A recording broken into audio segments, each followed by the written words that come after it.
Next one is the skewed distribution. What is skewed distribution? What is skewed distribution? It exhibits a longer tail on one side.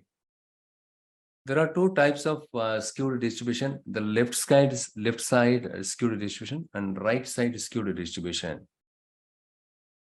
In the case of right side skewed distribution, we call that, it is also known as positive skewness. It tells us, it indicates a longer tail on the right side. It will be something like this. I'll just show you instead of drawing it. So this is the one. Look here, in this case, if you see here, you can see a longer tail here. It is something, tapering off here. It is not, going, it is not like your typical normal distribution shape, right? On the right side, it is falling down. Like from here itself, it started falling down. It is tapering off. Since, we can see a longer tail on the right side, we call it as a positive skew. It is also known as what? Positive skew or right skew, right? Since since we can find the longer tail on the right side of the peak, we call it a right skew. It is also called as a positive skew. And if you see the same pattern on the left side, if you find a longer tail on your left side, that is called your left skewed data, negatively skewed data. Negatively skewed data.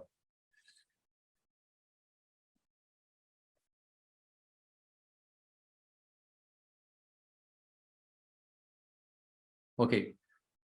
So as far as skewness, first of all, what is skewness? Skewness is, it will show the, the distribution or the distribution of your data set will exhibit a longer tail on one side, either on the right side, on the left side.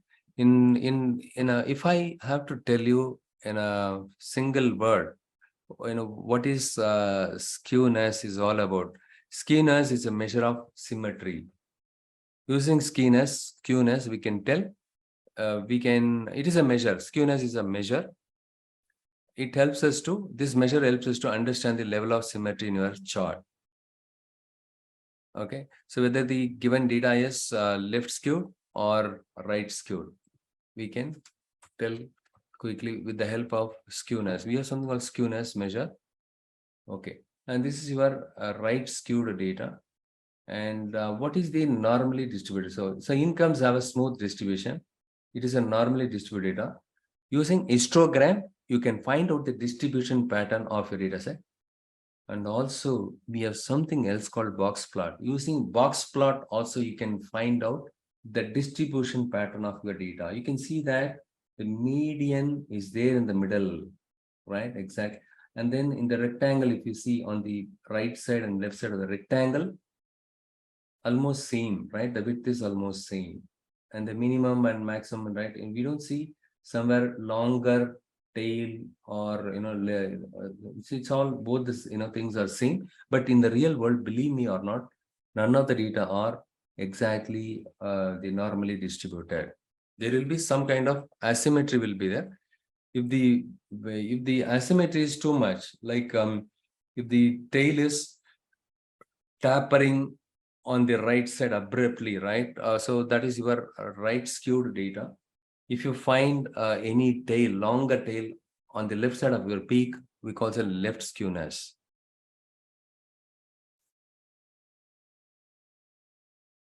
Okay, there is a question now. This is the right skewed data. In the right skewed data,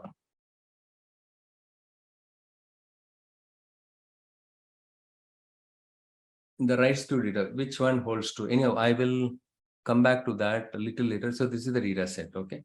Website visitors and frequency. When I plotted this data in my chart, I can see that this is a left skewed distribution, left skewed data. The data is skewed on the left side.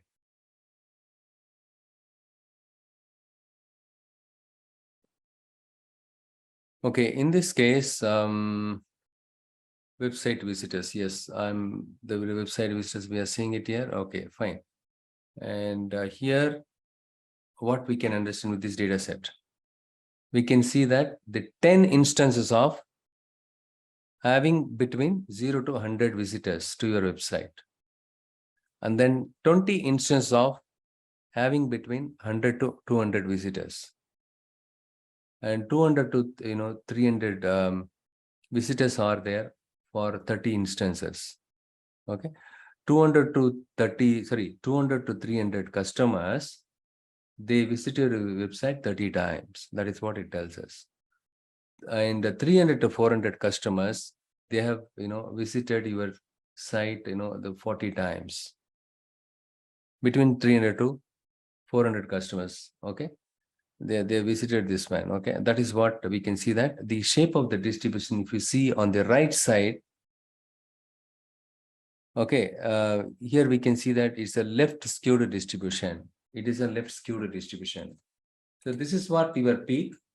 And if you see a longer tail on the left side of our peak, we call it as a left skewed data, left skewed distribution, or left skewed data. So here we can understand that a large number of instances have a higher number of visitors, while fewer instances have a lower number of visitors.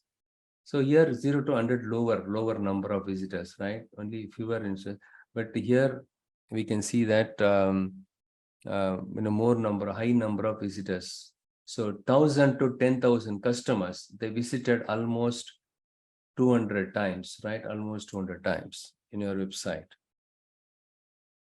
Okay, everything is fine. If you find a longer tail on the left side of our peak, we call it the left skewed distribution or negatively skewed distribution. If you find a tail on the right side of the peak, we call it right skewed data or positively skewed distribution. Okay, in the case of left skewed distribution, the mean is typically less than your median value, which is again less than your mode. So your mode will be there here. That all, remember one thing very clearly, irrespective of the distribution pattern, whether it's left skewed, right skewed, or normally distributed, the peak is your mode. Even in this case, the peak is mode here. In this case, the mean median is not equivalent to your mode. Okay, the mean is typically less than your median. So your median will be somewhere here. This is here, and then your mean will be there here. This is where your mean will be there here, and here your median will be there here. This is what your mode. This is specific to negatively skewed distribution. The mean is slightly dragged towards the left side of your median. So your median is less than your mode, and then your mean is less than your median. We can say that the mean is less than the median, and then the median is less than your mode. This is because the mean is pulled down by the lower visitors. Because you have so many lower visitors, your mean got pulled down here.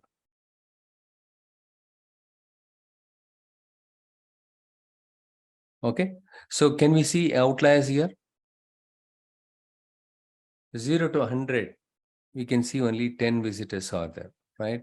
So we can say it's an outlier, as there are only 10 instances in this range, right? And this range is quite different from others. Here at least 20, 30, and 40, everything is fine, but this is very low here. Okay, again, you need to use the formula there, but here in this case, we have range of values. How can I find out the outlier? The simple thing is, by looking at this histogram itself, we can find out, right?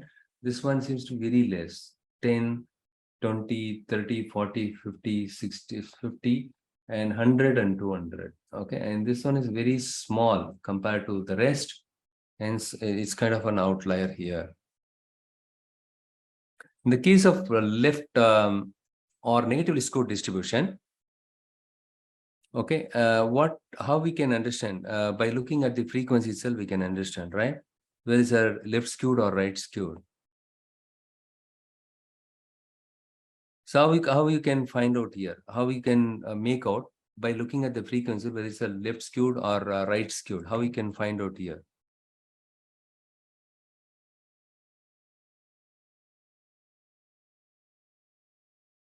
You can see that, right? It starts from, the frequency starts from very low value to high value, right? It's going to, so low value, start from low value to, it is going on an incremental way, right? Incremental way.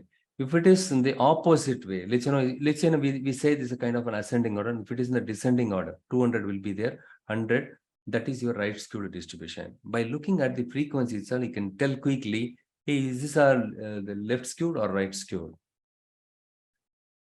Fine. Very good, right? So now we are able to understand what is left or negatively skewed distribution. If you find a longer tail on the left side of your peak, that is called your left or negatively skewed distribution. Okay. So with that, what kind of insight you were able to get? We could find out that there is an outlier in our data set, 10, right? 10, that is an outlier here. And the next one is how to compute the mean in the histogram. The next question is, okay, so the same thing here. So how do I find out the mean in the histogram in this case? Here we have the range of values, right? Interval. So 0 to 100, 100 to 200. How can you find out the mean in this case?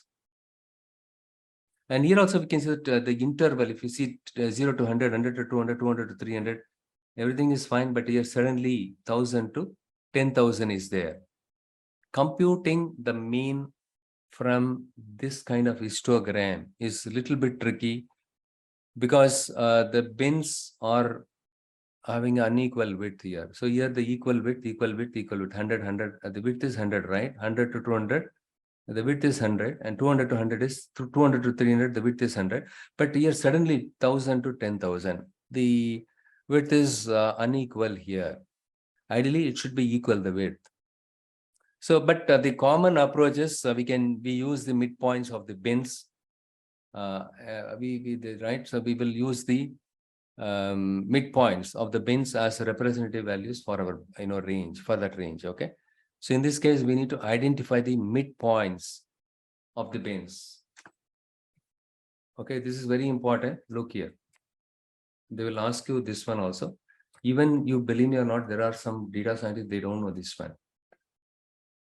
How to compute the mean in the histogram. Okay, so this is the data set. How will you find out the mean here? So you need to find out the midpoints for the bin. What is the midpoint here? So 0 to 100. Okay, 0 plus 100 divided by 2 is your 50. That is the midpoint. Okay, similarly, you need to find out the midpoint for 100 plus 200, 300, right? 100 plus 200 divided by 2, 300, 150. This is what your midpoint. Okay, and 200 to 300, what is the midpoint? 250 here. Here 700, and then in this case 350, 450, and here 1500, 750. In this case, how much you will get? You get midpoint is 5,500. Am I correct? Right?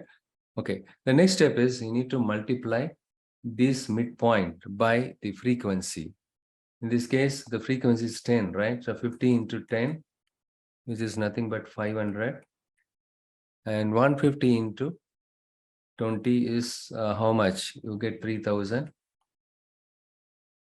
And here 250 into 30 here. 250 into 30 is 7,500. And then 350 into 40 is equivalent to,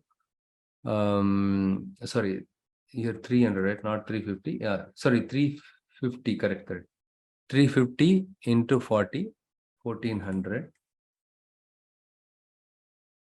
And then here into 50, and here into 100, here into 200. So this one gives me 22,500. This one gives me 75,000. This one gives me how much? 11.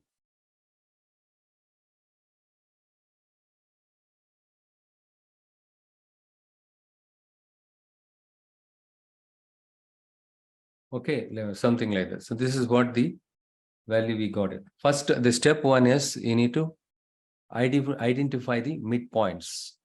Identify the midpoints of the bins. This is your bin, right? Identify the midpoints of the bins and then multiply each midpoint by frequency, the corresponding frequency. And then you need to sum all these value 500 plus. And finally, you need to sum all this value 500. This is step 3. In step 3, 500 plus 3000 plus 7500 plus up to this 11 followed by 5 zeros, right? And here you will get how much? You will get 1227. I'm just checking my calculator. Okay, fine. This is the one. In step 3, this is your total weighted sum. This is your total weighted sum. Okay, and the next one is step 4. In step 4, you need to find out the total frequency. Total frequency. How much we get total frequency? Can someone add this and tell me? 300 and 350 and 400. Yeah, 450, right? We get 450. Am I correct? 450. Step 4. And then in step 5, here the estimated mean. We have to tell always estimated mean. Okay, this is not the exact mean. The estimated mean is equivalent to the total weighted sum divided by total frequency. Total weighted sum divided by total frequency. Got it? This is how you will have to find out. You can compute the mean in the case of histogram. In this case, it is not like 100, 200, 300, 400. It is not a single value. It is an interval. In this case, you need to compute the midpoint for the bin. Step 1. Step 1. Compute midpoints for the bins. And step 2. What is step 2? Multiply each midpoint by its corresponding frequency.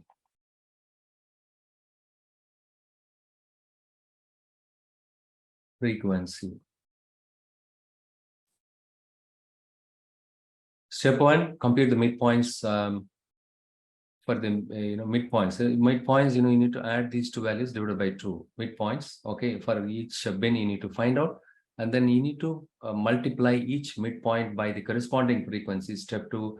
And step 3, you need to add all the values. After you multiply the midpoint value by the frequency for each and every value, whatever you get the value, right? When you add all the values, you will get the total weighted sum.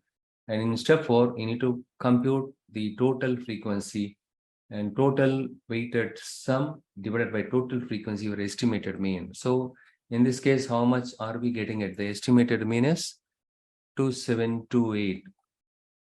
2728 approximately. Okay, the estimated mean number of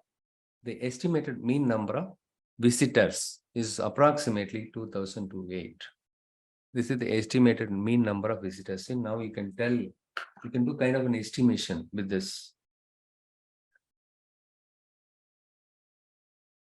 So all right, it is already late now. What we will do is we will continue next session. In the meanwhile, right, you can watch the previous batch videos also. Okay. In today's session, what we discussed, before we wrap up, from my side, I'm done with that. Since you don't have any questions, I'm going to give a quick wrap up. We discussed about what is a distribution, what is the shape of the distribution, and also we have discussed about the advantages of plotting the data in histogram in terms of understanding the different types of distribution, how the different types of distribution is going to helpful. Okay, so what is the advantage of finding out the shape of the distribution? You can identify the outliers in your data set, and also you can understand whether any bias are there in your data set. In the case of normal distribution, I explained you, only few people are getting very high salary, only few people are getting lesser salary. Hence, there is no bias in the data set. Okay, so and also it helps us to understand the variability of the data, and then you can compare different populations with the with the help of the shape of the distribution. By looking at the shape of the distribution, we can compare different population. You can identify the outliers. You can identify the variability of the data, and also in the case of machine learning point of view, understanding the shape of the distribution helps us to select the appropriate machine learning model. And also we discussed about what is positive skewness, what is negative skewness. On the right side of the peak, if you see a longer tail, that is your positive skewness. On the left side of the peak, if you see the longer tail, that is your left skewed or negatively skewed data. And finally, we have seen how to compute the mean in the histogram. And importantly, we have seen how to interpret the histogram, right? How we can tell the story by looking at the distribution pattern, which you see it in your histogram. And also, I have shown in Excel how to plot an histogram. Okay. And also, we have seen in Python how to find out the 25th percentile, 50th, the median, and the 70th percentile also. Okay, a lot of takeaways for you guys. So with this, I'm going to wrap up